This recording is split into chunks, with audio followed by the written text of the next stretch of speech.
15ാമത്തെ ചോദ്യം. In the picture, ABCD is a rectangle with sides parallel to the axis. Write the coordinates of the vertices B and D. Calculate the length of AB. Calculate the length of AC. അതായത് ചിത്രത്തിൽ ABCD ചതുരമാണ്. അതിന്റെ വശങ്ങൾ അക്ഷങ്ങൾക്ക് സമാന്തരമാണ്. B D എന്നീ മൂലകളുടെ സൂചക സംഖ്യകൾ എഴുതുക.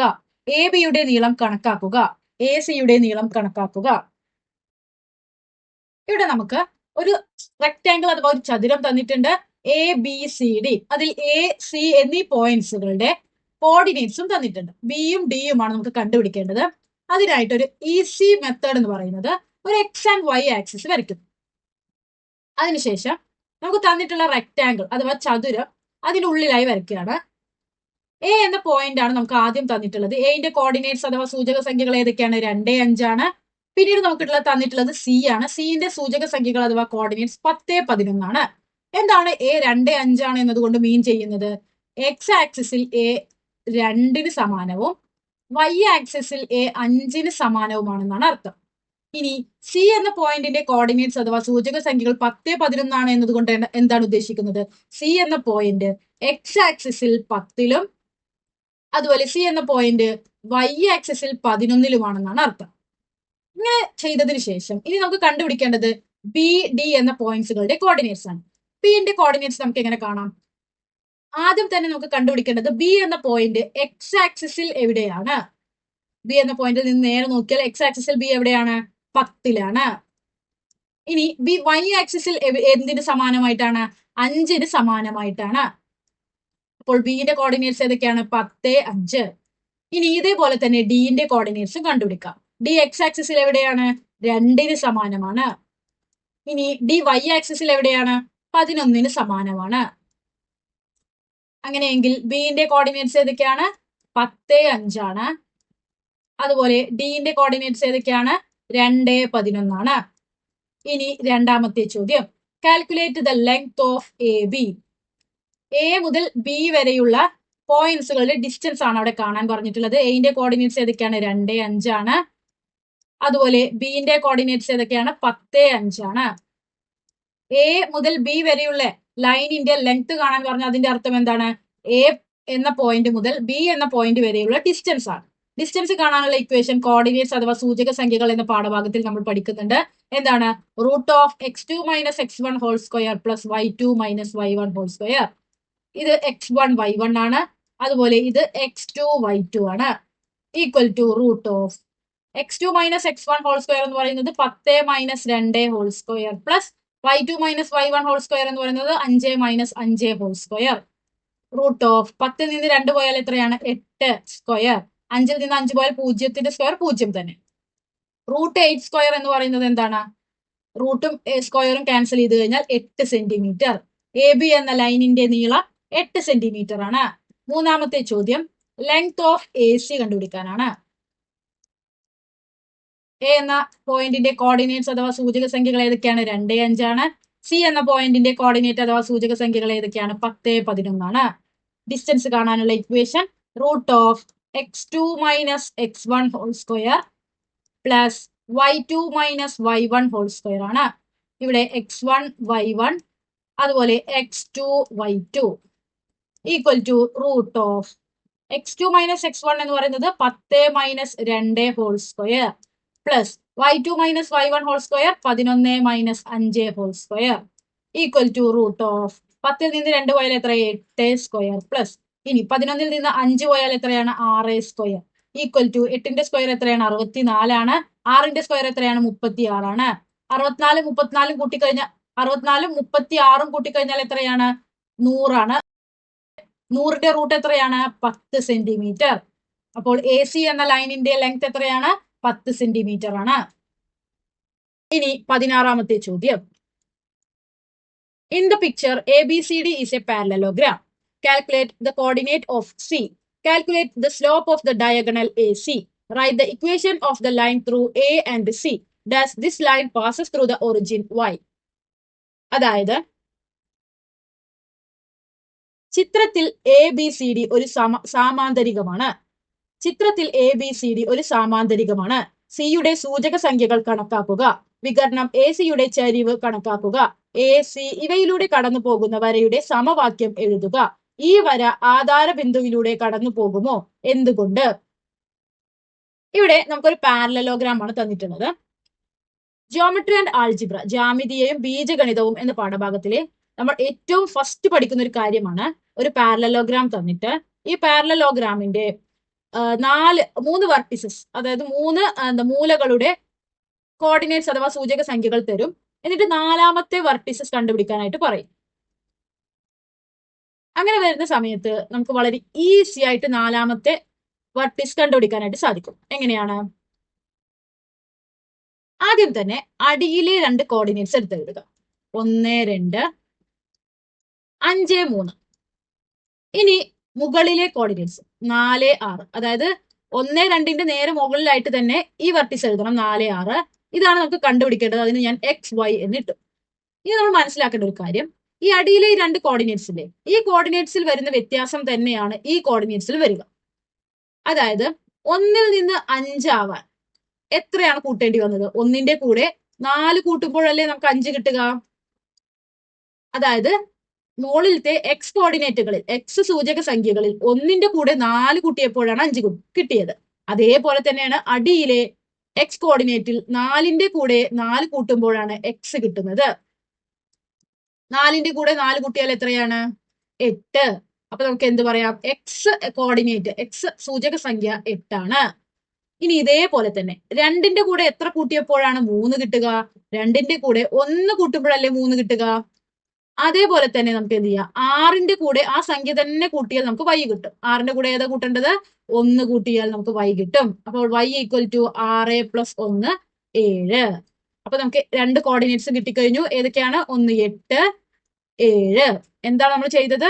ആദ്യ അടിയിലെ 2 കോർഡിനേറ്റ്സുകൾ നമ്മൾ എഴുതുന്നു. 1, 2 എന്നും 5, 3 എന്നും. ഓക്കെ, ഈ 1, 2ൽ നിന്ന് 5, 3 ആവാൻ എടുത്ത അതേ ഇതുകൾ തന്നെയാണ് നമ്മൾ അടിയിലും കൂട്ടേണ്ടത്. 4, 6ൽ നിന്ന് XYയിലേക്ക് കൂട്ടേണ്ടത്. അതായത് 1 4 കൂട്ടിയപ്പോഴാണ് 5 ആയത്. അതേപോലെ തന്നെ 4ഉം 4 കൂട്ടുമ്പോൾ നമുക്ക് എന്ത് ചെയ്യും? ഈ വാല്യൂ കിട്ടും. ഇനി 2ന്റെ കൂടെ 1 കൂട്ടിയപ്പോഴാണ് 3 കിട്ടിയത്. അതേപോലെ തന്നെ 6ന്റെ കൂടെയും 1 കൂട്ടിയാൽ നമുക്ക് y കിട്ടും, 7. അപ്പോൾ എന്ത് നമുക്ക് പുതിയ വെർട്ടിസസിന്റെ കോർഡിനേറ്റ് ഏതാണ് കിട്ടിയത്? 8, 7. ഇനി രണ്ടാമത്തെ ചോദ്യം, calculate the slope of the diagonal AC. AC എന്ന ഡയഗണലിന്റെ സ്ലോപ്പ് ആണ് കാണാൻ പറഞ്ഞിട്ടുള്ളത്. Slope of diagonal AC. Slope കാണാൻ അഥവാ ചെരിവ് കാണാനുള്ള ഇക്വേഷൻ നമ്മൾ പഠിക്കുന്നുണ്ട്. എന്താണ്? Slope equal to M equal to y2 minus y1 by x2 minus x1. അപ്പോൾ AC എന്ന ലൈനിലെ 2 പോയിന്റ്സ് നമുക്ക് ആവശ്യമുണ്ട്. A നമുക്കറിയാം, A 1, 2 ആണ്. ഇനി C നമ്മൾ കണ്ടുപിടിച്ചു, 8, 7 ആണ്. അപ്പൊ നമുക്ക് 2 പോയിന്റ്സ് കിട്ടിയില്ലേ? ഇത് x1, y1 ആണ്. ഇത് x2, y2 ആണ്. ഇനി ജസ്റ്റ് ഇക്വേഷനിൽ ഇട്ട് കൊടുത്താൽ നമുക്ക് സ്ലോപ്പ് കിട്ടും. y2 എന്താണ്? 7 മൈനസ് y1 എന്താണ്? 2. ഇനി x2 എത്രയാണ്? 8 മൈനസ് x1 എത്രയാണ്? 1. 7ൽ നിന്ന് 2 പോയാൽ എത്രയാണ്? 5 ആണ്. 8ൽ നിന്ന് 1 പോയാൽ എത്രയാണ്? 6 ആണ്. 7 ആണ്. അപ്പോൾ 5/7 ആണ് സ്ലോപ്പ്. മൂന്നാമത്തെ ചോദ്യം, write the equation of the line through A and C. AC എന്ന ലൈനിന്റെ ഇക്വേഷൻ ആണ് എഴുതാൻ പറ്റുള്ളത്. Equation of the line. Equation of the line നമ്മൾ പഠിക്കുന്നുണ്ട്. ഇക്വേഷൻ ഓഫ് ദ ലൈനിന്റെ എങ്ങനെയാണ് ലൈനിന്റെ ഇക്വേഷൻ എഴുതുക? y minus y1 equal to m into x minus x1. ഇതാണ് ഒരു ലൈനിന്റെ ഇക്വേഷൻ. x1, y1 എന്ന് പറയുന്നത് AC എന്ന ലൈനിൽ ഒരു പോയിന്റ് ആണ്. m എന്ന് പറയുന്നത് AC എന്ന ലൈനിന്റെ സ്ലോപ്പ് ആണ്. അപ്പൊ നമുക്ക് A എന്ന കോർഡിനേറ്റ് തന്നെ x1ഉം y1ഉം ആയിട്ട് എടുക്കാം. ഓക്കെ, പിന്നെ സ്ലോപ്പ് നമ്മൾ കണ്ടുപിടിക്കുകയും ചെയ്തിട്ടുണ്ട്. സ്ലോപ്പ് എത്രയാണ്? 5/7 ആണ്. ഇത്രയും കാര്യങ്ങൾ ഇട്ട് കൊടുത്തു കഴിഞ്ഞാൽ നമുക്ക് ഇക്വേഷൻ ഓഫ് ദ ലൈൻ കിട്ടും. y മൈനസ് y1 എന്താണ്? 2 ഈക്വൽ ടു m എന്താണ്? സ്ലോപ്പ് 5/7. ഇനി x എത്രയാണ്? x തന്നെ ആയിട്ട് എഴുതുക. x1 1. ഈ ഇക്വേഷൻ സോൾവ് ചെയ്ത് കഴിഞ്ഞാൽ നമുക്ക് ഈ ലൈനിന്റെ ഇക്വേഷൻ കിട്ടും. y minus 2 equal to 5/7 into x, 5/7x minus 5/7 into -1 എന്ത് വരും? -5/7. ഇനിയോ y മൈനസ് 2 ഈക്വൽ ടു, ഇവിടെ രണ്ടിലും ഡിനോമിനേറ്റർ 7 ആയതുകൊണ്ട് നമുക്ക് നേരിട്ട് നമുക്ക് എഴുതിക്കൂടെ? 5x-5 divided by 7. ഇനി ഇതിനെന്താ ചെയ്യുക? ക്രോസ് മൾട്ടിപ്ലിക്കേഷൻ ചെയ്യാം. അതായത് ഇവിടെ y-2 ഡിവൈഡഡ് ബൈ 1 ആണെന്ന് നോക്കുക. അങ്ങനെയാണെങ്കിൽ y-2 ഇൻറ്റു 7 എന്ത് വരും? 7 into y-2 equal to 5x-5 into 1 എന്ത് വരും? 5x-5. ഇനി ഇതിനെ 7 into y 7y minus 7 into 2 14 equal to 5x-5. ഇനി ഇതിനെ നമുക്കൊന്ന് കറക്റ്റ് ആക്കി എഴുതണം. 7y ഈ 5x-നെ ഈ സൈഡിലേക്ക് കൊണ്ടുവന്നാൽ -5x.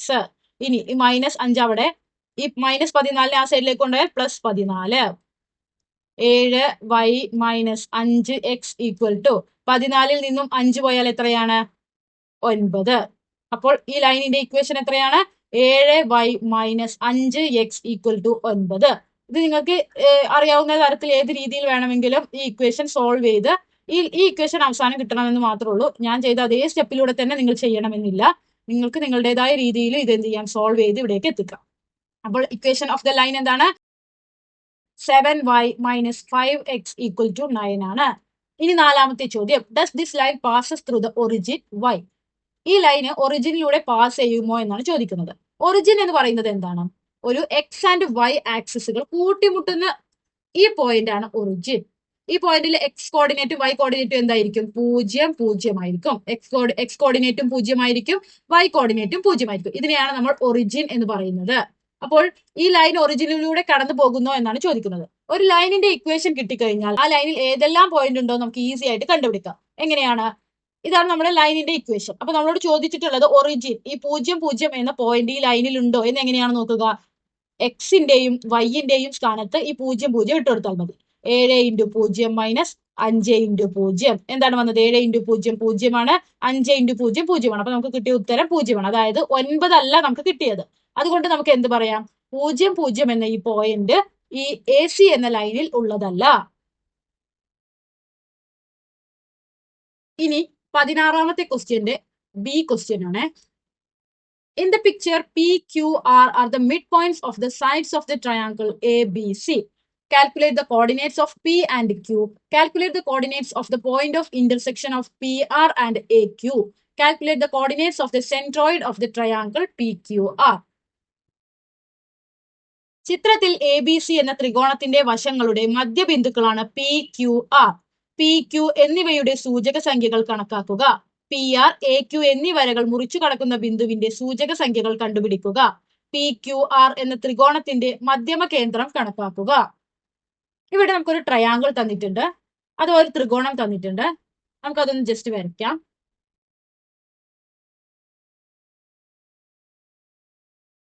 എ എന്ന് പറയുന്നതിന്റെ കോർഡിനേറ്റ്സ് ഏതൊക്കെയാണ്? 3 6 ആണ്.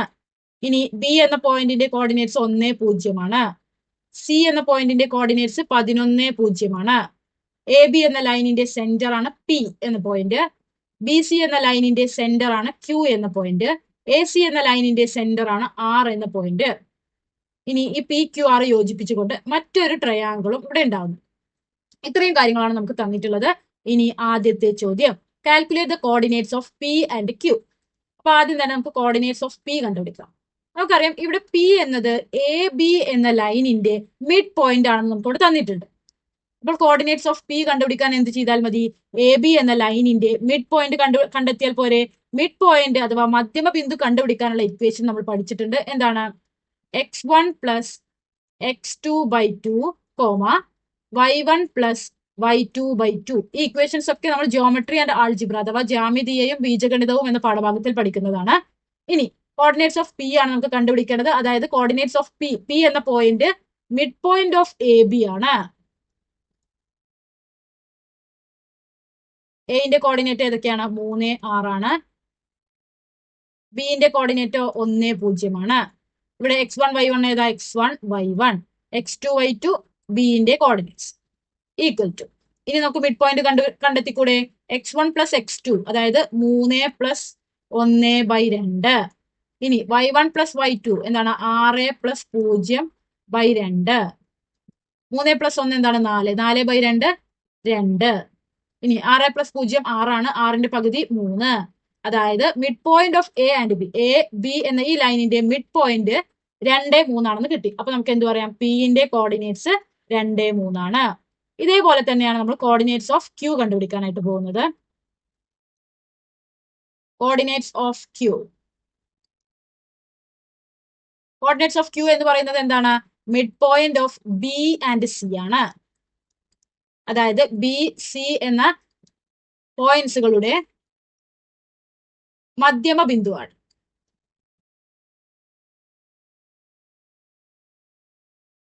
എങ്ങനെയാണ് കണ്ടുപിടിക്കുക? നമുക്ക് ബി എന്ന പോയിന്റിന് x1y1 എന്നും സി എന്ന പോയിന്റിന് x2y2 എന്ന് ഇട്ട് കൊടുത്താൽ ക്യൂവിന്റെ കോർഡിനേറ്റ് മിഡ് പോയിന്റ് എങ്ങനെയാണ് കാണുക? x1 പ്ലസ് x2, അതായത് 1 പ്ലസ് 11/2. ഇനി y1 പ്ലസ് y2, y1 ഉം y2 പൂജ്യമാണ്, 0 പ്ലസ് 0/2. ഇനി 1 പ്ലസ് 11 12 ആണ്, 12ന്റെ പകുതി എത്രയാണ്? 6. 0 പ്ലസ് 0 0 ആണ്, 0 ഡിവൈഡഡ് ബൈ 2 0. അപ്പോൾ ക്യൂവിന്റെ കോർഡിനേറ്റ് എന്താണ്? 6 0 ആണ്. ഇവിടെ പിന്റെ കോർഡിനേറ്റ് നമ്മൾ 2 3 എന്ന് കണ്ടെത്തി, ക്യൂവിന്റെ കോർഡിനേറ്റ് 6 0 എന്ന് കണ്ടെത്തി. ഇനി രണ്ടാമത്തെ ചോദ്യം, calculate the coordinates of the point of intersection PR and AQ.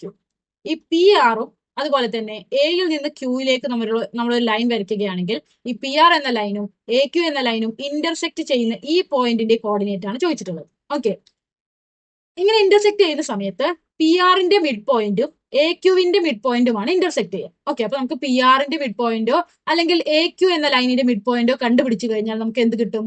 Point of intersection കിട്ടും. അപ്പൊ നമുക്ക് ഇവിടെ അറിയാവുന്നത് AQ എന്ന രണ്ട് പോയിന്റ്സുകളുടെ കോർഡിനേറ്റ്സ് ആണ് നമുക്ക് അറിയുന്നത്. അപ്പൊ നമുക്ക് AQ എന്ന ലൈനിന്റെ മിഡ് പോയിന്റ് കണ്ടുപിടിക്കാം. Point of intersection of PR and AQ is എന്താണ്? PR എന്ന ലൈനിന്റെയും AQ എന്ന ലൈനിന്റെയും പോയിന്റ് ഓഫ് ഇന്റർസെക്ഷൻ എന്തായിട്ട് എടുക്കാം? നമുക്ക് mid point of AQ or PR, AQ അല്ലെങ്കിൽ PR-ന്റെയോ മിഡ് പോയിന്റ് കണ്ടുപിടിച്ചാൽ മതി. അപ്പോൾ A എന്ന കോർഡിനേറ്റ്സ് ഏതൊക്കെയാണ്? എന്റെ കോർഡിനേറ്റ്സ് ഏതൊക്കെയാണ്? 3 6 ആണ്. ക്യൂവിന്റെ കോർഡിനേറ്റ്സ് ഏതൊക്കെയാണ്? 6 0 ആണ്. മിഡ് പോയിന്റ് കാണാനുള്ള ഇക്വേഷൻ എന്താണ്? x1 പ്ലസ് x2/2 ആണ്, y1 പ്ലസ് y2/2. അപ്പോൾ ഇവിടെ നമുക്ക് x1 ഉം y1 ഇട്ട് കൊടുക്കാം. x1 y1, ഇതോ x2 y2. അപ്പോൾ x1 പ്ലസ് x2 എന്ന് പറയുമ്പോൾ 3 പ്ലസ് 6/2, y1 പ്ലസ് y2 എന്ന് പറയുമ്പോൾ 6 പ്ലസ് 0/2 ഈക്വൽ ടു 3 പ്ലസ് 6/2 എന്ത് വരും? 3ഉം 6ഉം കൂട്ടിയാൽ 9/2. ഇനി 6/2 എന്ന് പറഞ്ഞാൽ 6ന്റെ പകുതി 3. അപ്പോൾ AQ എന്ന ലൈനിന്റെ മിഡ് പോയിന്റ് 9/2, 3 ആണ്. അതായത് PR എന്ന ലൈനും AQ എന്ന ലൈനിന്റെയും പോയിന്റ് ഓഫ് ഇന്റർസെക്ഷൻ എത്രയാണ്? 9/2, 3 ആണ്. ഇനി മൂന്നാമത്തെ ചോദ്യം, calculate the coordinates of the centroid of triangle PQR. ഒരു ട്രയാങ്കിൾ തരാണ് നമുക്ക്. ഈ ട്രയാങ്കിളിന്റെ സെൻട്രോയിഡ് കാണാൻ പറഞ്ഞാലുള്ള ഇക്വേഷൻ എന്താണെന്ന് നോക്കാം. ഇത് P, ഇത് Q, ഇത് R. ഓക്കെ, അപ്പൊ P-ന്റെ കോർഡിനേറ്റ് x1 y1 ആണ്, Q-ന്റെ കോർഡിനേറ്റ് x2 y2 ആണ്, R-ന്റെ കോർഡിനേറ്റ് x3 y3 ആണെങ്കിൽ ഒരു ട്രയാങ്കിളിന്റെ സെൻട്രോയിഡ് എന്ന് പറയുന്നത് ഒരു ട്രയാങ്കിളിന്റെ സെൻട്രോയിഡ് എന്ന് പറയുന്നത് കൊണ്ട് എന്താ ഉദ്ദേശിക്കുന്നത്? ആ ട്രയാങ്കിളിന്റെ കറക്റ്റ് സെന്റർ പോയിന്റിന്റെ കോർഡിനേറ്റ് ആണ്. അത് കാണാൻ നമ്മളൊരു ഇക്വേഷൻ പഠിക്കുന്നുണ്ട്. x1 plus x2 plus x3/3, y1 plus y2 plus y3/3. ഇതാണ് ഇക്വേഷൻ. അപ്പൊ നമുക്ക് എന്ത് ചെയ്യണം? PQR എന്ന 3 കോർഡിനേറ്റ്സും കണ്ടുപിടിക്കണം. P നമുക്കറിയാം എത്രയാണ്? 2 3 ആണ്. അതുപോലെ Q നമുക്കറിയാം എത്രയാണ്? 6 0 ആണ്. ഇനി നമുക്ക് R കൂടെ കണ്ടുപിടിക്കണം. R എന്നത് എന്താണ്? AC എന്ന ഈ ലൈനിന്റെ മിഡ് പോയിന്റ് ആണ്. AC എന്ന ആ ലൈനിന്റെ മിഡ് പോയിന്റ് കണ്ടുപിടിച്ചാൽ നമുക്ക് എന്ത് കിട്ടും? 6 കിട്ടും. A എന്നത് 3 6 ആണ്. ഇനി C എന്നത് 11 0 ആണ്. അങ്ങനെയാണെങ്കിൽ R എന്താണ്? R ഈക്വൽ ടു ഇത് x1 y1, ഇതോ x2 y2. അപ്പോൾ x1 പ്ലസ് x2/2 എന്താ? 3 plus 11/2, y1 plus y2/2 6 plus 0/2 equal to 3ഉം 11ഉം കൂട്ടിയാൽ എത്ര? 14 ആണ്. 14ന്റെ പകുതി 7. ഇനി 6 പ്ലസ് 0 6 ആണ്. 6ന്റെ പകുതി എത്രയാണ്? 3. അപ്പോൾ R എന്ന പോയിന്റിന്റെ കോർഡിനേറ്റ്സ് ഏതൊക്കെയാ? 7 3. അപ്പൊ നമുക്ക് 3 കോർഡിനേറ്റ്സ് കിട്ടിയില്ലേ? ഇനി ജസ്റ്റ് ഇക്വേഷനിൽ ഇട്ട് കൊടുത്താൽ നമുക്ക് ഉത്തരം കിട്ടും. ഇതിന് നമുക്ക് x1 y1 എന്ന് കൊടുക്കാം. ഇത് നമുക്ക് x2 y2 എന്ന് കൊടുക്കാം. ഇത് നമുക്ക് x3 y3 എന്ന് കൊടുക്കാം. അപ്പോൾ x1 plus x2 plus x3 എന്താണ്? 2 പ്ലസ് 6 പ്ലസ് 7/3 കോമ. ഇനി y1 plus y2 plus y3 എന്താ? 3 plus 0 plus 3 divided by 3 equal to 2 plus 6 എത്രയാണ്? 8. 8 പ്ലസ് 7 എത്രയാണ്? 15. അപ്പോൾ 15/3 കോമ 3 പ്ലസ് 3 എത്രയാണ്? 6. 6/3 എത്രയാണ്? 2. 15/3 5 ആണ്. 5,2 ആണ് സെൻട്രോയിഡ് ഓഫ് ട്രയാങ്കിൾ PQR. ഈ ത്രികോണം PQRന്റെ സെൻട്രോയിഡ് എന്ന് പറയുന്നത് എന്താണ്? 5,2 ആണ്. അപ്പൊ ഇവിടെ നമുക്ക് മിഡ് പോയിന്റ് കാണാനുള്ള ഇക്വേഷനും അതുപോലെ സെൻട്രോയിഡ് കാണാനുള്ള ഇക്വേഷനും ഒക്കെ നമുക്ക് അറിഞ്ഞിരിക്കണം. എങ്കിൽ മാത്രമേ ഇത് നമുക്ക് സോൾവ് ചെയ്യാൻ സാധിക്കുകയുള്ളൂ. അടുത്ത ചോദ്യം, 17ാമത്തെ ചോദ്യം. One of the perpendicular sides of a right triangle is 6 centimeters longer than the other and the area of the triangle is 56 square centimeters. Write this information as a second degree equation. Calculate the length of the shortest side. എന്താണ് പറഞ്ഞിട്ടുള്ളത്? ഒരു മട്ട ത്രികോണത്തിന്റെ ലംബവശങ്ങളിൽ ഒരെണ്ണം രണ്ടാമത്തതിനേക്കാൾ 6 centimetre കൂടുതലാണ്. ത്രികോണത്തിന്റെ പരപ്പളവ് 56 ചതുരശ്ര സെന്റിമീറ്റർ ആണ്. ഈ വിവരങ്ങൾ ഒരു രണ്ടാം കൃതി സമവാക്യമായി എഴുതുക. ചെറിയ വശത്തിന്റെ നീളം കണക്കാക്കുക. അപ്പോൾ ഇവിടെ നമുക്ക് സെക്കൻഡ് ഡിഗ്രി ഇക്വേഷൻ അഥവാ രണ്ടാം കൃതി സമവാക്യങ്ങൾ എന്ന പാഠഭാഗത്തിൽ നിന്നാണ് വന്നിട്ടുള്ളത്. ഈ പാഠത്തിന്റെ ഒരു പ്രത്യേകത എന്ന് പറയുന്നത് നമുക്ക് ആദ്യം തരുന്ന സെന്റൻസ് കറക്റ്റ് ആയിട്ട് വായിച്ച് മനസ്സിലാക്കിയതിന് ശേഷം വേണം നമുക്കൊരു സെക്കൻഡ് ഡിഗ്രി ഇക്വേഷൻ ഉണ്ടാക്കാനായിട്ട്. ഇവിടെ എന്താണ് പറഞ്ഞിട്ടുള്ളത്? One of the perpendicular sides of a right triangle. അപ്പൊ ഇവിടെ റൈറ്റ് ട്രയാങ്കിളിനെ കുറിച്ചാണ് പറയുന്നത്. നമുക്ക് റൈറ്റ് ട്രയാങ്കിൾ വരയ്ക്കാം. ഇനി ഈ റൈറ്റ് ട്രയാങ്കിളിന്റെ one of the perpendicular side. എന്താണ് പെർപെൻഡിക്കുലർ സൈഡുകൾ എന്ന് പറയുന്നത്? 90 ഡിഗ്രി ആംഗിൾസ് വരുന്ന സൈഡുകളെയാണ് നമ്മൾ പെർപെൻഡിക്കുലർ സൈഡ് അഥവാ ലംബവശം എന്ന് പറയുന്നത്. ഈ റൈറ്റ് ആംഗിൾ ട്രയാങ്കിളിന്റെ 90 ഡിഗ്രി ഇവിടെയാണ് വരുന്നത്. അപ്പൊ ഇതും ഈ ലൈനോ ഈ ലൈനിനെയാണ് പെർപെൻഡിക്കുലർ ലൈൻസ് അഥവാ ലംബവശങ്ങൾ എന്ന് പറയുന്നത്. അപ്പോൾ one of the perpendicular side, ഈ രണ്ട് സൈഡുകളിലെ ഒരു സൈഡ് ഈ 6 centimetres longer than the other. അതായത് ഒരു സൈഡിനേക്കാൾ 6 സെന്റിമീറ്റർ കൂടുതലാണ്. അപ്പൊ നമുക്ക് ഒരു സൈഡിൽ എക്സ് ഇട്ട് കൊടുത്താൽ രണ്ടാമത്തെ സൈഡ് എന്ന് പറയുന്നത് ആ എക്സിനോട് 6 സെന്റിമീറ്റർ കൂട്ടിയതാണ്. ഇതാണ് ആദ്യം പറഞ്ഞിട്ടുള്ള കാര്യം. ഇനി രണ്ടാമത് പറഞ്ഞിട്ടുള്ളത് എന്താണ്? And the area of the triangle. ഈ റൈറ്റ് ആംഗിൾ ട്രയാങ്കിളിന്റെ ഏരിയ എന്ന് പറയുന്നത് 56 സ്ക്വയർ സെന്റിമീറ്റർ ആണ്. ഇത്രയും കാര്യങ്ങളാണ് പറഞ്ഞിട്ടുള്ളത്. ഇത് വെച്ചിട്ട് നമുക്കൊരു സെക്കൻഡ് ഡിഗ്രി ഇക്വേഷൻ അഥവാ രണ്ടാം കൃതി സമവാക്യം ഉണ്ടാക്കണം. നമുക്കറിയാം ഒരു റൈറ്റ് ആംഗിൾ ട്രയാങ്കിളിന്റെ ഏരിയ കാണാനുള്ള ഇക്വേഷൻ എന്താണ്?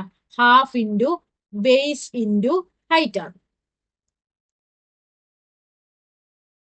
ഈക്വൽ ടു ഹാഫ് ഇൻറ്റു ഇവിടെ ബേസ് എന്താണ്? എക്സ് ആണ്. ഹൈറ്റ് എത്രയാണ്? എക്സ് പ്ലസ് 6 ആണ്. ഇത് നമുക്ക് തന്നിട്ടുണ്ട് 56 സ്ക്വയർ സെന്റിമീറ്റർ ആണെന്ന് തന്നിട്ടുണ്ട്. ഇനി ഈ ഇക്വേഷൻ സോൾവ് ചെയ്ത് കഴിഞ്ഞാൽ നമുക്ക് കിട്ടുന്നത് ഒരു സെക്കൻഡ് ഡിഗ്രി ഇക്വേഷൻ ആയിരിക്കും. ആദ്യം തന്നെ ഈ 1/2 നമുക്ക് ഇക്വേഷന്റെ ആ സൈഡിലേക്ക് കൊണ്ടുപോകാം. അപ്പൊ എന്ത് വരും? X into x plus 6 equal to 56 into 2 എന്ന്. ഇനി എക്സ് ഇൻറ്റു എക്സ് എന്താണ്? X square. എക്സ് ഇൻറ്റു 6 എത്രയാണ്? Plus 6x equal to 56 into 2 എത്ര വരും? 56 ഇൻറ്റു 2. 6 ഇൻറ്റു 2 12 ആണ്. 2 ഇൻറ്റു 5 10 11 112. ഇതാണ് നമുക്ക് കിട്ടിയ സെക്കൻഡ് ഡിഗ്രി ഇക്വേഷൻ. ഇനി രണ്ടാമത്തെ ചോദ്യം എന്താണ്? Calculate the length of the shortest side. ഇതിലെ ഷോർട്ടസ്റ്റ് സൈഡിന്റെ ലെങ്ത് അതായത് എക്സിന്റെ വാല്യൂ കണ്ടുപിടിക്കാനാണ് പറഞ്ഞിട്ടുള്ളത്. ഇങ്ങനെ ഒരു സെക്കൻഡ് ഡിഗ്രി ഇക്വേഷൻ തന്നാൽ നമുക്ക് രണ്ട് മെത്തേഡ്സ് ഉണ്ട് കണ്ടുപിടിക്കാനായിട്ട്. ഒന്ന് സ്ക്വയർ കംപ്ലീഷൻ മെത്തേഡ് അഥവാ വർഗത്തിക ഉപയോഗിച്ച്, രണ്ടാമത്തത് ക്വാഡ്രാറ്റിക് ഫോർമുല അഥവാ ദ്വിമാന സമവാക്യം ഉപയോഗിച്ച്. സ്ക്വയർ കംപ്ലീഷൻ മെത്തേഡ് അഥവാ വർഗത്തിക ഉപയോഗിക്കുന്ന സമയത്ത് നമുക്ക് കിട്ടേണ്ട ഇക്വേഷന്റെ രീതി എങ്ങനെയാണ്? X square plus b x equal to c എന്ന രൂപത്തിലാണ് നമുക്ക് ഇക്വേഷൻ കിട്ടേണ്ടത്. അതായത് ഇവിടെ നമുക്ക് കിട്ടിയിട്ടുള്ളത് ആ രീതിയിലാണ്. ഇനി ക്വാഡ്രാറ്റിക് ഫോർമുല ആണെങ്കിലോ നമുക്ക് ഇക്വേഷൻ കിട്ടേണ്ടത് a x square plus b x plus c equal to 0 എന്ന രൂപത്തിലാണ്. അപ്പൊ ഇവിടെ നമുക്ക് കിട്ടിയിട്ടുള്ള x square plus b x equal to c എന്ന രൂപത്തിലാണ്. അതുകൊണ്ട് ഞാൻ സ്ക്വയർ കംപ്ലീഷൻ മെത്തേഡ് അഥവാ വർഗത്തിക ഉപയോഗിച്ചാണ് ഇത് സോൾവ് ചെയ്യുന്നത്. അപ്പോൾ ആദ്യം തന്നെ നമ്മുടെ ഇക്വേഷന് x square plus 6x equal to 112 എന്ന് എഴുതി. ഇനി സ്ക്വയർ കംപ്ലീഷൻ മെത്തേഡിൽ വരുന്ന ഇക്വേഷൻ എന്താണ്? X equal to plus or minus root of c plus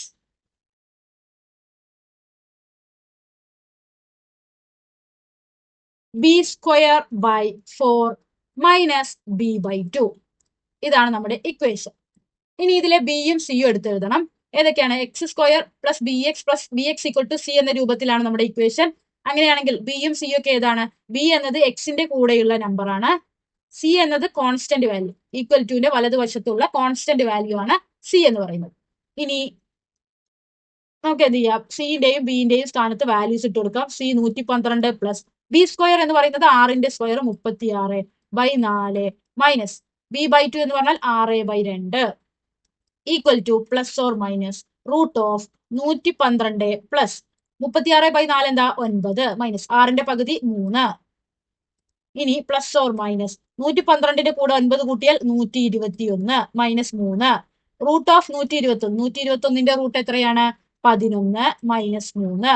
ഇവിടെ നമുക്ക് എക്സിന്റെ രണ്ട് വാല്യൂസ് കിട്ടും. ഒന്ന് x equal to minus 11 minus 3, രണ്ടാമത് x equal to plus 11 minus 3. ഇനി മൈനസ് 11 മൈനസ് 3 എന്താണ്? മൈനസ് 14. ഇനി 11 മൈനസ് 3, 11ൽ നിന്ന് 3 പോയാൽ എത്രയാണ്? 8. അതായത് നമുക്ക് രണ്ട് വാല്യൂസ് കിട്ടി. ഒന്ന് മൈനസ് 14ഉം ഒന്ന് 8ഉം. ഇവിടെ നമ്മൾ കാൽക്കുലേറ്റ് ചെയ്യുന്നത് എന്താണ്? ലെങ്ത് ആണ്, അതായത് ഒരു ഡിസ്റ്റൻസ് ആണ്. ഡിസ്റ്റൻസ് ഒരിക്കലും എന്താവില്ല, ഒരു നെഗറ്റീവ് നമ്പർ വരില്ല. അതുകൊണ്ട് നമ്മൾ എടുക്കുന്ന വാല്യൂ എന്താണ്? എക്സ് ഈക്വൽ ടു 8 എന്നതാണ്. അപ്പോൾ ഷോർട്ടസ്റ്റ് സൈഡിന്റെ ലെങ്ത് എത്രയാണ്? Length of shortest side is 8 centimetre. 18ാമത്തെ ചോദ്യം. Consider the arithmetic sequences given below. Sequence 1 5 8 11 etcetera. Sequence 2 4 7 10 etc. What is the remainder on dividing each term of the first sequence by 3? What is the remainder on dividing each term of the second sequence by 3? Prove that the square of each term of the first sequence is a term of the second sequence. എന്താണ് പറയുന്നത്? താഴെ കൊടുത്തിരിക്കുന്ന സമാന്തര ശ്രേണികൾ നോക്കുക. ശ്രേണി 1 5 8 11 etcetera.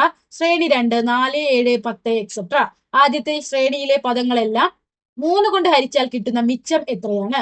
രണ്ടാമത്തെ ശ്രേണിയിലെ പദങ്ങളെയെല്ലാം 3 കൊണ്ട് ഹരിച്ചാൽ കിട്ടുന്ന മിച്ചം എത്രയാണ്? ആദ്യത്തെ ശ്രേണിയിലെ പദങ്ങളുടെ എല്ലാം വർഗം രണ്ടാമത്തെ ശ്രേണിയിലെ പദങ്ങളാണെന്ന് തെളിയിക്കുക. അപ്പോൾ ഇവിടെ ആദ്യത്തെ ചോദ്യം എന്താണ്? സീക്വൻസ് 1നെ ഒന്നാമത്തെ ശ്രേണിയെ 3 കൊണ്ട് ഹരിക്കുമ്പോൾ കിട്ടുന്ന ശിഷ്ടം കണ്ടുപിടിക്കാനാണ്. അതിനെന്ത് ചെയ്താൽ മതി? ആദ്യത്തെ ടേം എടുക്കുന്നു 5. 5നെ 3 കൊണ്ട് ഹരിക്കണം. 5ൽ എത്ര 3 ഉണ്ട്? 1. 1 × 3 3. 5ൽ നിന്ന് 3 പോയാൽ എത്രയാണ്? 2. അപ്പോൾ ശിഷ്ടം അഥവാ റിമൈൻഡർ നമുക്ക് കിട്ടിയത് എത്രയാണ്? 2. അപ്പോൾ റിമൈൻഡർ ഈക്വൽ ടു 2. ഇനി രണ്ടാമത്തെ ചോദ്യം എന്താണ്? സീക്വൻസ് 2 എത്രയാണ്? 4 7 10 എക്സെട്ര. ഇനി ഇതിനെ 3 കൊണ്ട് ഹരിക്കണം. 4നെ നമ്മൾ 3 കൊണ്ട് ഹരിക്കുമ്പോൾ കിട്ടുന്ന റിമൈൻഡർ ആണ് കണ്ടുപിടിക്കാൻ പറഞ്ഞിട്ടുള്ളത്. 4ൽ എത്ര 3 ഉണ്ട്? 1. 1 × 3 3. 4ൽ നിന്ന് 3 പോയാൽ 1. അപ്പൊ റിമൈൻഡർ എത്രയാണ്? 1 ആണ്. ഇതാണ് ആദ്യത്തെ രണ്ട് ചോദ്യങ്ങൾ. രണ്ട് സീക്വൻസിലെ ടേംസുകളെയും 3 കൊണ്ട് ഹരിക്കുമ്പോൾ നമുക്ക് കിട്ടുന്ന റിമൈൻഡറുകൾ അഥവാ ശിഷ്ടങ്ങളാണ് ചോദിച്ചിട്ടുള്ളത്. മൂന്നാമത്തെ ചോദ്യം. Prove that the square of each term of the first sequence is a term of the second sequence. Sequence 1ലെ ടേംസുകളുടെ സ്ക്വയർ എല്ലാം സീക്വൻസ് 2ൽ ഉണ്ട് എന്ന് തെളിയിക്കാനാണ് പറഞ്ഞിട്ടുള്ളത്. ഇങ്ങനെ പ്രൂഫ് ചോദിക്കുന്ന സമയത്ത് ആദ്യം തന്നെ ചെയ്യേണ്ട കാര്യം, ഇവിടെ നമ്മളോട് എന്താണ് പറഞ്ഞിട്ടുള്ളത്? Prove that the square of each term of the first sequence. അതായത് സീക്വൻസ് 1ന്റെ സ്ക്വയറുകൾ സീക്വൻസ് 2 ആണെന്നാണ് തെളിയിക്കാൻ പറഞ്ഞിട്ടുള്ളത്. അങ്ങനെ വരുന്ന സമയത്ത് ഈ സീക്വൻസ് 1ന്റെ സ്ക്വയർ എന്ന് പറഞ്ഞാൽ നമുക്ക് ഇതുപോലെ എടുക്കാനായിട്ട് സാധിക്കില്ല. അപ്പൊ സീക്വൻസ് 1ന്റെ ആൾജിബ്രൈക് ഫോം കണ്ടുപിടിക്കുക. അതാണ് ആദ്യം ചെയ്യേണ്ടത്. Algebraic form. ആൾജിബ്രൈക് ഫോം കാണാനുള്ള ഇക്വേഷൻ എന്താ? dn plus f minus d. അപ്പോൾ സീക്വൻസ് 1ന്റെ ആൾജിബ്രൈക് ഫോം എങ്ങനെയാണ് കാണുക? d, അതായത് d എന്താണ്? ആൾജിബ്രൈക് ഫോമിലെ d എന്ന് പറയുന്നത് കോമൺ ഡിഫറൻസ് അഥവാ പൊതുവ്യത്യാസമാണ്.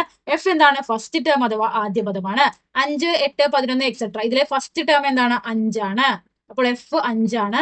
കോമൺ ഡിഫറൻസ് അഥവാ പൊതുവ്യത്യാസം എന്ന് പറയുന്നത് അടുത്തടുത്ത സംഖ്യകൾ തമ്മിലുള്ള വ്യത്യാസം. 8ൽ നിന്ന് 5 പോയാൽ 3 ആണ്. 11ൽ നിന്ന് 8 പോയാൽ 3 ആണ്. അപ്പോൾ കോമൺ ഡിഫറൻസ് അഥവാ പൊതുവ്യത്യാസം 3 ആണ്. ഇനി ജസ്റ്റ് ഇക്വേഷനിൽ ഇട്ട് കൊടുക്കുക. d എന്നത് 3n പ്ലസ് f എന്താ? 5 ആണ്. 5 മൈനസ് d 3 ആണ്. ഈക്വൽ ടു 3n പ്ലസ് 5ൽ നിന്ന് 3 പോയാൽ 2. അപ്പോൾ സീക്വൻസ് 1ന്റെ ആൾജിബ്രൈക് ഫോം അഥവാ ബീജഗണിത രൂപം 3n പ്ലസ് 2 ആണ്. ഇനി എന്താണ് പറഞ്ഞിട്ടുള്ളത്? സീക്വൻസ് 1ന്റെ സ്ക്വയർ സീക്വൻസ് 2ലുണ്ട്. അപ്പൊ നമുക്ക് സീക്വൻസ് 1ന്റെ സ്ക്വയർ എടുക്കണം. സീക്വൻസ് 1ന്റെ സ്ക്വയർ നമ്മൾ എങ്ങനെയാണ് എടുക്കുന്നത്? സീക്വൻസ് 1ന്റെ ആൾജിബ്രായിക് ഫോമിന്റെ സ്ക്വയർ എടുക്കുന്നു. ഇനി ഇതെങ്ങനെയാണ് സോൾവ് ചെയ്യുക? നമുക്കറിയാം a plus b whole square. എങ്ങനെയാണ് നമ്മൾ സോൾവ് ചെയ്യല്? A square plus 2 into a into b plus b square. ഇനി ഇതിനപ്പം എങ്ങനെയാണ് സോൾവ് ചെയ്യുക? 3n സ്ക്വയർ എന്ത് വരും? 3n whole square plus 2 into 3n into 2 plus 2 square. ഇനി 3n ഹോൾ സ്ക്വയർ പറഞ്ഞാൽ 3ന്റെ സ്ക്വയർ 9 ആണ്. 9n സ്ക്വയർ പ്ലസ് 2 ഇൻറ്റു 3 എന്താ? 6. 6 ഇൻറ്റു 2 എന്താണ്? 12n plus 2ന്റെ square 4. അപ്പോൾ 3n പ്ലസ് 2 ഹോൾ സ്ക്വയർ, അതായത് സീക്വൻസ് 1ന്റെ ആൾജിബ്രായിക് ഫോമിന്റെ സ്ക്വയർ എടുത്തപ്പോൾ നമുക്ക് എന്താണ് കിട്ടിയത്? 9n square plus 12n plus 4 ആണ് കിട്ടിയത്. ഇതിലെ 9 3ന്റെ മൾട്ടിപ്പിൾ ആണ്, 12ഉം 3ന്റെ മൾട്ടിപ്പിൾ ആണ്, 4 മാത്രം എന്തല്ല? 3ന്റെ മൾട്ടിപ്പിൾ അല്ല. അപ്പൊ 4ന്റെ കൂടെ നമുക്ക് 3ന്റെ മൾട്ടിപ്പിൾ ആക്കി എങ്ങനെ എഴുതാം? 9n square plus 12n plus 3 plus 1 എന്ന് എഴുതിക്കൂടെ? അപ്പോൾ ഈ 9n square plus 12n plus 3 ഇത് മുഴുവൻ എന്താണ്? 3ന്റെ മൾട്ടിപ്പിൾ ആണ്. ഇതെന്തിനാണ് ഇങ്ങനെ എഴുതിയത് എന്ന് ചോദിച്ചാൽ, ഇവിടെ നമ്മൾ ഇതിന്റെ ഫസ്റ്റ് ക്വസ്റ്റ്യനിൽ നമ്മൾ പഠിച്ചൊരു തിയറം ഉണ്ട്. എന്താണ്? ഒരു അരിത്മെറ്റിക് സീക്വൻസിലെ ടേംസുകളെ എല്ലാം അതിന്റെ കോമൺ ഡിഫറൻസ് അഥവാ പൊതുവ്യത്യാസം കൊണ്ട് ഹരിച്ചു കഴിഞ്ഞാൽ നമുക്ക് കിട്ടുന്ന റിമൈൻഡർ അഥവാ ശിഷ്ടം തുല്യമായിരിക്കും. അപ്പോൾ സീക്വൻസ് 1നെ അതിന്റെ പൊതുവ്യത്യാസം, അതായത് കോമൺ ഡിഫറൻസ് കൊണ്ട് നമുക്ക് ഹരിച്ച സമയത്ത് കിട്ടിയ റിമൈൻഡേഴ്സ് എത്രയാണ്? 2 ആണ്. ഇനി സീക്വൻസ് 2നെ കോമൺ ഡിഫറൻസ് കൊണ്ട് ഹരിച്ചപ്പോൾ നമുക്ക് കിട്ടിയ റിമൈൻഡർ എന്താണ്? 1 ആണ്. അപ്പോൾ സീക്വൻസ് 2ലെ ഒരു ടേം ആവണമെങ്കിൽ നമുക്ക് സീക്വൻസ് 2ലെ ഏതൊരു ടേമിനെയും 3 കൊണ്ട് ഹരിക്കുമ്പോൾ റിമൈൻഡർ അഥവാ ശിഷ്ടം 1 കിട്ടണം. ഇവിടെ നമുക്ക് പ്രൂവ് ചെയ്യേണ്ടത് എന്താണ്? 3n പ്ലസ് 2 ഹോൾ സ്ക്വയർ, അതായത് സീക്വൻസ് 1ന്റെ സ്ക്വയർ എന്ന് പറയുന്നത് സീക്വൻസ് 2 ആണ്. അതായത് സീക്വൻസ് 1ന്റെ സ്ക്വയർ നമുക്ക് ചെയ്തിട്ട് കിട്ടുന്ന ഉത്തരം 3 കൊണ്ട് ഹരിക്കുമ്പോൾ നമുക്ക് റിമൈൻഡർ ആയിട്ട് 1 കിട്ടണം. അപ്പൊ ഇവിടെ നമുക്ക് 9n square plus 12n plus 3നെ 3 കൊണ്ട് ഹരിച്ചാൽ നമുക്ക് റിമൈൻഡർ 0 ആണ്. പക്ഷേ ഇവിടെ ഒരു പ്ലസ് 1 ഉള്ളത് കൊണ്ട് നമുക്ക് റിമൈൻഡർ എന്ത് കിട്ടും? 1 കിട്ടും. ജസ്റ്റ് ഇത്രയും എഴുതുക. 9n square plus 12n plus 3 plus 1 എന്ന രീതിയിൽ മാറ്റി എഴുതുക. ദെൻ നമുക്ക് എന്ത് എഴുതാം? ഇത്രയും എഴുതിയതിനു ശേഷം നമുക്ക് പ്രൂഫ് എഴുതണം. when the sequence of the terms of the arithmetic sequence is divided by 3. Okay, അതായത് ഇതിനെ നമുക്ക് 3 കൊണ്ട് ഡിവൈഡ് ചെയ്യുമ്പോൾ the remainder is 1. hence നമുക്ക് എന്ത് പറയാം? the square of each term of the first sequence is the term of the second sequence. ആദ്യത്തെ ശ്രേണിയിലെ പദങ്ങളുടെ എല്ലാം വർഗം രണ്ടാമത്തെ ശ്രേണിയിലെ പദങ്ങളാണെന്ന് പറയാം.